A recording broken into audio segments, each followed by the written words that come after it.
आगे देखिए हमारा क्या है, आगे है किसी धारावाही चालक के कारण उत्पन्न चुंबकीय क्षेत्र की दिशा ज्ञात करना। अब हम समझेंगे कि कोई धारावाही चालक है, यानी मान लीजिए कोई हमारा चालक मतलब कोई तार इसमें धारा प्रवाहित हो रही है, तो हम कैसे मालूम करेंगे कि इसकी दिशा किस तरफ है। जैसे कि देखिए मान लेते हैं कि हमारा इसमें कोई ये हमारा एक तार है, ये हमारा कोई एक इस प्रकार से तार है और ये कैसे चालक है, इसमें धारा प्रवाहित हो रही है। इस प्रकार से इसमें हम अगर बैटरी जोड़ देंगे, लाइट से कनेक्शन कर देंगे, इसमें धारा प्रवाहित होगी। तो इसमें धारा प्रवाहित होगी तो इसका चुंबकीय क्षेत्र उत्पन्न होगा। तो चुंबकीय क्षेत्र उत्पन्न होगा वो किस दिशा में होगा, ये हम कैसे ज्ञात करेंगे। तो इस प्रकार से हम देखिए इसमें इसके लिए आपको दो नियम बताया जाएगा, एक पेंच का नियम, एक दाएं हाथ की हथेली का नियम, चुंबकीय क्षेत्र की दिशा ज्ञात करने के लिए। तो आइए हम उसको ज्ञात करते हैं, कैसे आप दिशा ज्ञात कर सकते हैं। देखिए पहला है पेंच का नियम। तो देखिए पेंच का नियम क्या है, इसे मैक्सवेल का दक्षिणावर्ती पेंच का नियम भी कहते हैं। देखिए आपने पेंच देखा होगा, कांटी जिसे दीवार में आप लगाते हैं फोटो टांगने के लिए, या फिर स्क्रू जो बोर्ड वोर्ड कसने के लिए, लाइट वोड में बनाने के लिए। तो ये इस प्रकार से आपका पेंच कांटी जो होता है ये होता है, इस प्रकार से कांटी होता है पेंच, जिसे पेंच कहते हैं। तो देखिए पेंच का नियम क्या होता है, इसे मैक्सवेल का दक्षिणावर्ती पेंच का नियम भी कहते हैं। इस नियम के अनुसार यदि दाहिने हाथ के पेंच यानी स्क्रू को इस प्रकार घुमाया जाए कि उसकी नोक विद्युत धारा की दिशा में जाए, तो पेंच को घुमाने की दिशा जो होगी चुंबकीय क्षेत्र की दिशा को बताता है। तो यही है पेंच का नियम। इसका आप स्क्रीनशॉट ले लीजिए। देखिए आगे फिर से पढ़ लेते हैं कि इसे मैक्सवेल का दक्षिणावर्ती पेंच का नियम भी कहते हैं। इस नियम के अनुसार यदि दाहिने हाथ के पेंच यानी स्क्रू को इस प्रकार घुमाया जाए कि उसकी नोक विद्युत धारा की दिशा में जाए, तो पेंच को घुमाने की दिशा जो होगी चुंबकीय क्षेत्र की दिशा को बताता है। तो देखिए ये पेंच है, इस प्रकार से हमारा पेंच होता है जब कहीं पे इसको लगाते हैं। उसके बाद देखिए ये स्क्रू हमारा होता है। अब इस स्क्रू को हम क्या करेंगे, देखिए यहाँ पे रखेंगे और इसको जब इस प्रकार से हम घुमाएंगे, यहाँ पे रखेंगे और इसको देखिए इस प्रकार से घुमाएंगे। किस प्रकार से, इस प्रकार से इसको हम कसते हुए जाएंगे, इस प्रकार से कसते हुए जाएंगे। तो जब इसको इस प्रकार से कसते हुए जाएंगे तो क्या होगा, जो अंगूठा हमारा है, ये अंगूठा जिस तरफ जाएगा वो क्या होगा, वो जो होगा विद्युत क्षेत्र की दिशा होगी। जैसे कि अगर धारा की, जैसे यहाँ पे देखिए हमारा कांटे, इसको हम कसेंगे तो ये आगे जाएगा। इस प्रकार से दीवार में जब कसते हैं तो आगे जाता है, जब हम इसको टाइट करते हैं तो इसको आप टाइट करेंगे तो ये जिस प्रकार से आगे जा रहा, अगर वो विद्युत धारा की दिशा है तो क्या होगा, तो जो अंगूठा होगा, अंगूठा जिस प्रकार से आप घुमाएंगे तो अंगूठा के घूमने की दिशा जो होगी इस प्रकार से ये विद्युत धारा की दिशा, चुंबकीय क्षेत्र की दिशा होगी इस प्रकार से ये। तो ये चुंबकीय क्षेत्र की दिशा इस प्रकार से होगी। जैसे अगर हम इसको इस प्रकार से कस रहे हैं तो ये चुंबकीय क्षेत्र की दिशा, देखिए अंगूठा जो हमारा है ये जो है ये चुंबकीय क्षेत्र की दिशा को दर्शाएगा। देखिए इस प्रकार से इसको यहाँ पे इस प्रकार से पेंच होता है, इस प्रकार से इसे स्क्रू रखते हैं और इस प्रकार से हम इसको कसते हैं। कैसे, इस प्रकार से कसते हैं। तो अंगूठा हमारा किस तरफ जा रहा है, देखिए अंगूठा हमारा जो है इस प्रकार से ये घूम रहा है, देखिए इस प्रकार से ये घूम रहा है अंगूठा। तो अंगूठे तो यानी जो इसका इसमें जो चुंबकीय क्षेत्र की दिशा होगी किस तरफ होगी, इस तरफ की होगी। तो इस प्रकार से यही होता है पेंच का नियम, कि अगर आप किसी पेंच को आप स्क्रू की मदद से इसको कसेंगे तो आपका अंगूठा जिस दिशा में घूमेगा वही चुंबकीय क्षेत्र की दिशा होगी।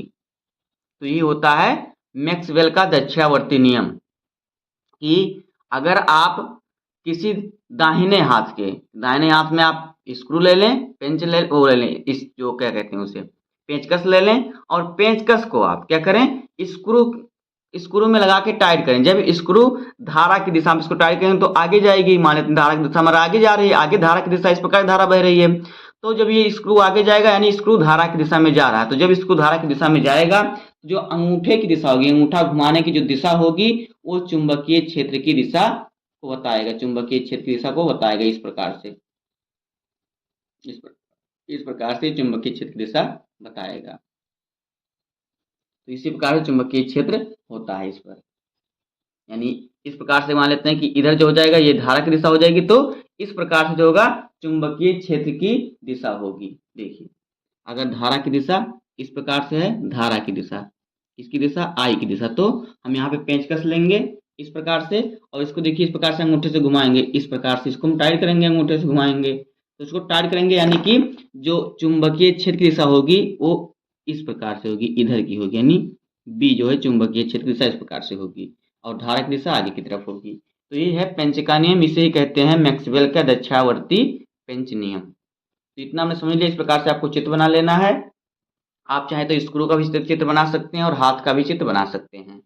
उसके बाद देखिए हमारा है दाएं हाथ की हथेली का नियम। तो देखिए दाएं हाथ की हथेली का नियम क्या कहता है। देखिए दाएं हाथ की हथेली को इस प्रकार फैलाएं कि अंगूठा और उंगलियां परस्पर लंबवत हों, यानी अंगूठा इस प्रकार से फैलाएं। देखिए हम इस प्रकार से फैलाएंगे, इस प्रकार से कि अंगूठा जो होगा यहाँ पे देखिए 90 डिग्री का कोण बनाए, लंबवत हो 90 डिग्री का यहाँ पे कोण बनना चाहिए। तो जब इस प्रकार से हम फैलाएंगे तो इस स्थिति में जो होगा अंगूठा चालक में बहने वाली धारा की दिशा और उंगलियां चुंबकीय क्षेत्र की दिशा और हथेली के लंबवत चालक पर लगने वाला चुंबकीय बल की दिशा परिवर्तित करेगा। देखिए इस प्रकार से हमारी हथेली होती है, ये अंगूठा होता है, बाकी ये हमारी सभी उंगलियां होती हैं, चारों उंगलियां। अंगूठा थोड़ा पतला बन गया, थोड़ा मोटा होना चाहिए था, जिससे हमें समझना है ये, इसलिए मैंने जल्दीबाजी में बना दिया। तो देखिए जब हम इसको फैलाएंगे, देखिए इस प्रकार से ये फैलाया गया, किस प्रकार से, इस प्रकार से फैलाया गया है, लेकिन ये क्या, अंगूठा लंबवत होना चाहिए इस प्रकार से। तो जब ये लंबवत होगा तो यहाँ पे कितने, यहाँ पे 90 डिग्री कोण बनेगा, कितने डिग्री का यहाँ पे बनेगा, 90 डिग्री का यहाँ पे कोण बनेगा। तो जब 90 डिग्री का यहाँ पे कोण बन जाएगा तो जो अंगूठा है ये क्या करेगा, अंगूठा जो है धारा की दिशा में हो, जब अंगूठा धारा की दिशा प्रदर्शित करेगा और जो उंगलियां हैं, ये उंगलियां जो हैं ये क्या करेंगी, ये चुंबकीय क्षेत्र की दिशा प्रदर्शित करेंगी। और जो हथेली है, ये जो हथेली है देखिए अगर आप इस प्रकार से फैलाएंगे तो हथेली के लंबवत, यानी कि इस प्रकार से, ये लंबवत यानी कि इस प्रकार से इस पर बल की दिशा, ऊपर की तरफ बल की दिशा लगेगी, यानी इसके लंबवत लगेगी, हथेली के लंबवत। तो हथेली के जो लंबवत है ये क्या होगा, इस पर हथेली के लंबवत जो ये बल की दिशा इस पर लगेगी, हथेली के लंबवत। इस प्रकार से हथेली इस प्रकार से हमारा, तो इस पर इस प्रकार से लंबवत बल लगेगा, तो इस पर एक चुंबकीय बल लगेगा इस प्रकार से, मान लेते हैं यहाँ पे F, चुंबकीय बल की दिशा किस तरफ, ऊपर की तरफ होगी। तो ये है दाएं हाथ की हथेली का नियम कि दाएं हाथ की हथेली को इस प्रकार फैलाएं कि अंगूठा और उंगलियां परस्पर लंबवत हों। देखिए अंगूठा ये है और उंगलियां इसके लंबवत हैं और ये अंगूठा यानी इनके बीच में 90 डिग्री का कोण यहाँ पे बन रहा है, तो ये दूसरे के लंबवत हो गई। जब ये लंबवत होंगी तो क्या होगा, इस स्थिति में अंगूठा चालक में बहने वाली धारा की दिशा, तब अंगूठा जो होगा इसमें जो धारा बहेगी वो धारा की दिशा को प्रदर्शित करेगा।